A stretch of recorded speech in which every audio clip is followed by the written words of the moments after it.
Hi, this is me Ashish and you are watching अंग्रेजी ज्ञान.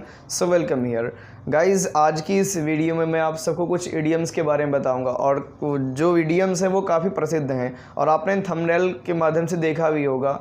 तो चलिए वो इडियम्स क्या हैं सबसे पहले ये जान लेते हैं. जैसे इडियम्स है, मैं एग्जांपल बता रहा हूँ. जैसे कि हम क्या कहते हैं कि काला अक्षर भैंस बराबर, भैंस के आगे बीन बजाना, और ऐसे करके बहुत सारे हम इडियम्स बोलते हैं. अपनी गली में कुत्ता भी सिर होता है, अब पछताए होत का जब चिड़िया चुग गई खेत.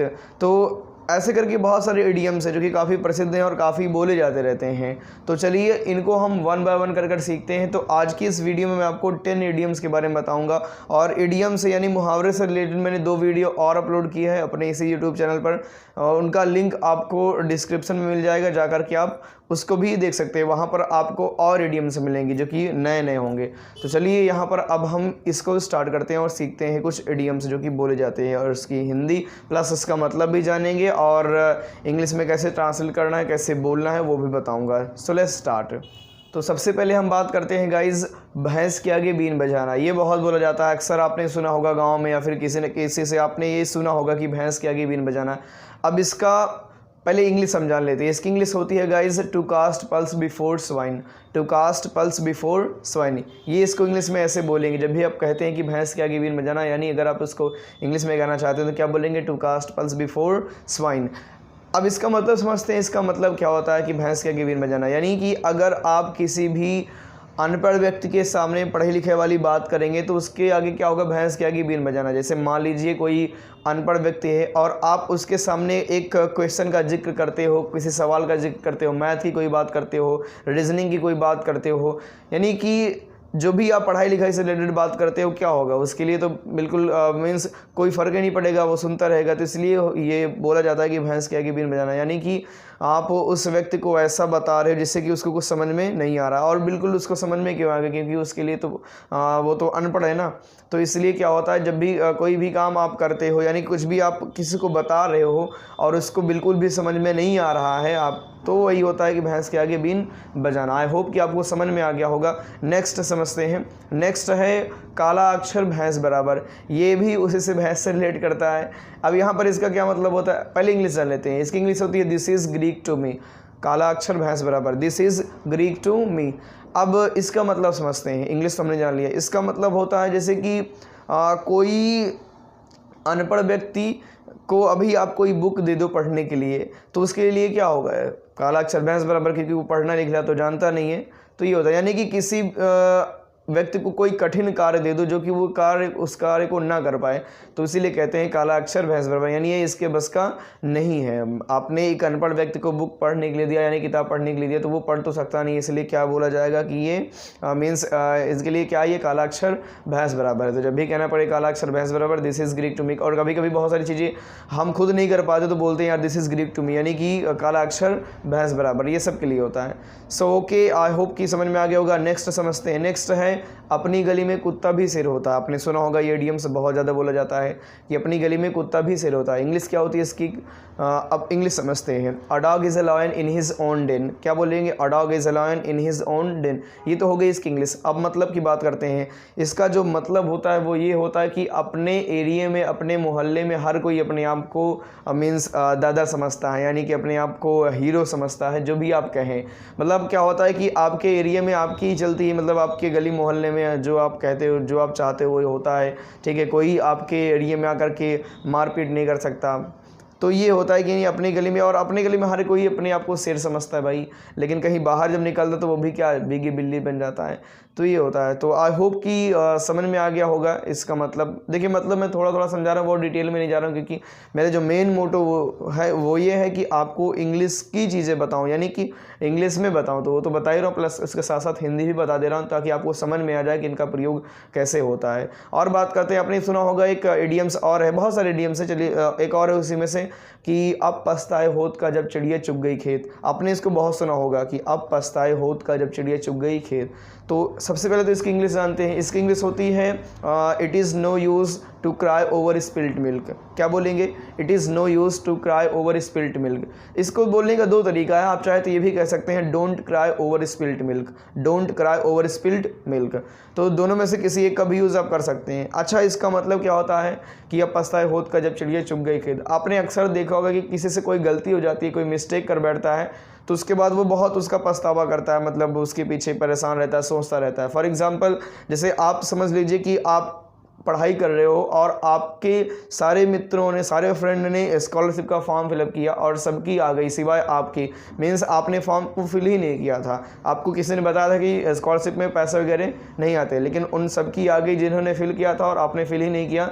तो उस वक्त आपको पछताना होता है, पछताते यार यार कि फिल कर दिया होता तो मेरी भी आ जाती। तो उस वक्त क्या करता है कि आपको मीन्स पछताना नहीं है, ठीक है, ये इसका मतलब होता है। तो बहरहाल अगर मैं कहूँ यार तो पछताना चाहिए। जब कहते नहीं कि अब पछताए होत का जब चिड़िया चुग गई खेत, तो पछताना चाहिए, क्योंकि अगर नहीं पछताओगे तो चिड़िया दोबारा खेत चुग जाएगी। तो इसलिए पछताना चाहिए ताकि इन फ्यूचर हमें चीज़ें याद रहें और दोबारा हम ऐसी गलती ना करें।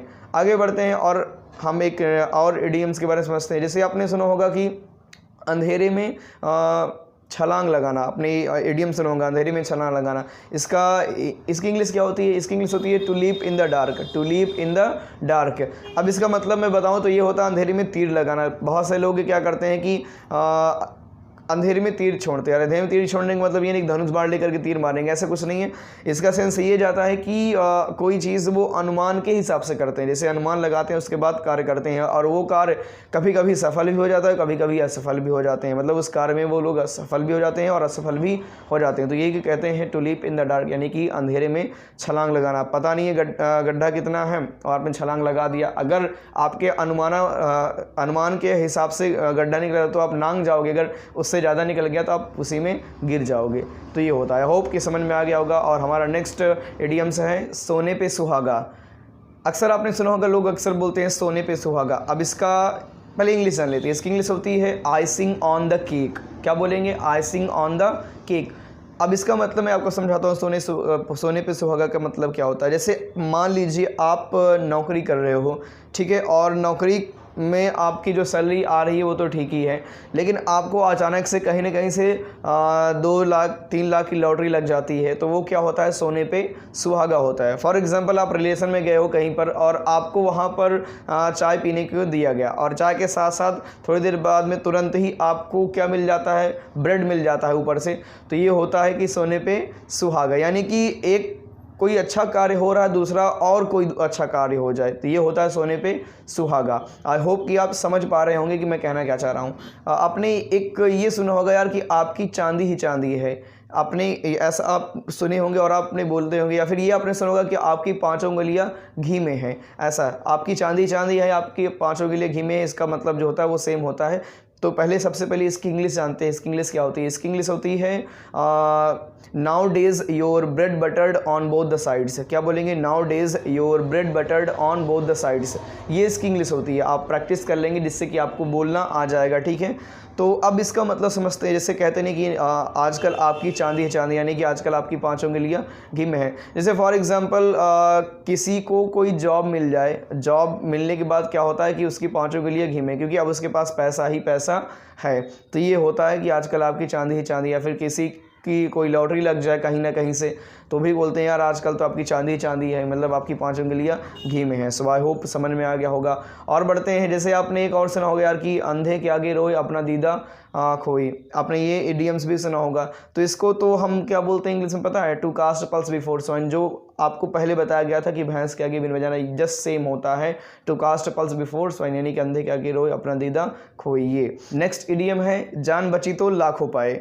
अब ऐसा भी बहुत बोलते हैं जान बची तो लाखों पाए। इसकी इंग्लिश होती है save life save all, save life save all. अक्सर होता है जैसे आप एक गली से गुजरिए और कोई आप चीज़ ले रही है, ठीक है, कुछ भी, फॉर एग्जांपल खाने पीने वाली। तो क्या होता है कि जैसे आपको कुत्ते देख ले तो वो भौंकने लगे, आपको मीन्स आपका पीछा करने लगे, आपके पीछे भागने लगे और आप दौड़ने लगे। और उसके बाद कुछ देर बाद आपने उस चीज़ को उन छोड़ दिया उनके आगे, तो उसके बाद क्या होता, वो जो कुत्ते आपके पीछे लगे हुए थे वो आपको छोड़ करके उस चीज़ के पीछे लगे और उस चीज़ को खा लिए। तो आप कहते हैं कि यार जान बची तो लाखों पाए, यानी जो चीज़ थी उसने आप उसको तो आपने दे दी, लेकिन ये आप कह रहे हैं कि जान बची तो लाखों पाए, यानी कि मेरी जान बच गई यार, ये तो चीज़ जो मैं लेकर के जा रहा था इसको मैं फिर से ख़रीद सकता हूँ। तो ये होता है। जैसे फॉर एग्ज़ाम्पल किसी के घर में चोर आ गया और उसने मीन्स मारने की धमकी दी कि अपना पैसा दे दो नहीं तो मैं मार दूंगा। तो पैसे क्या हुआ, जो मालिक था वहाँ घर का उसने तो पैसे दे दिए और उसके बाद वो बोलता है यार जान, फिर चोर चले गए क्योंकि उन्होंने फिर छोड़ दिया। फिर वो मालिक बोलता है जान बची तो लाखों पाए, क्योंकि पैसा क्या, अगर जान रहेगी तो हम पैसा फिर से कमा सकते हैं, जब जान ही नहीं रहेगी तो फिर पैसे का कोई यूज़ नहीं है। तो इसलिए बोला जाता है जान बची तो लाखों पाए। आई होप गाइस कि आपको मैंने इडियम्स के बारे में बताया। Mostly minimum age I know कि 10 हो चुके हैं, बट अगर आपके पास कोई इडियम है जो कि आपको नहीं पता कि उसकी इंग्लिश क्या होती है, आप कमेंट में पूछिए, मैं आपको ज़रूर बताऊंगा। और हाँ, आप ये मुझे कमेंट में ज़रूर बताइएगा कि आप अगले किस टॉपिक पर वीडियो चाहते हो। So guys, if you have any doubt, any question, then you can ask. If you don't have, then you can like this video, and just if you want to share, you can share, and as well as subscribe this channel, and hit the bell icon for more videos, you can say. So guys, it is enough for today. So bye bye, have a nice day.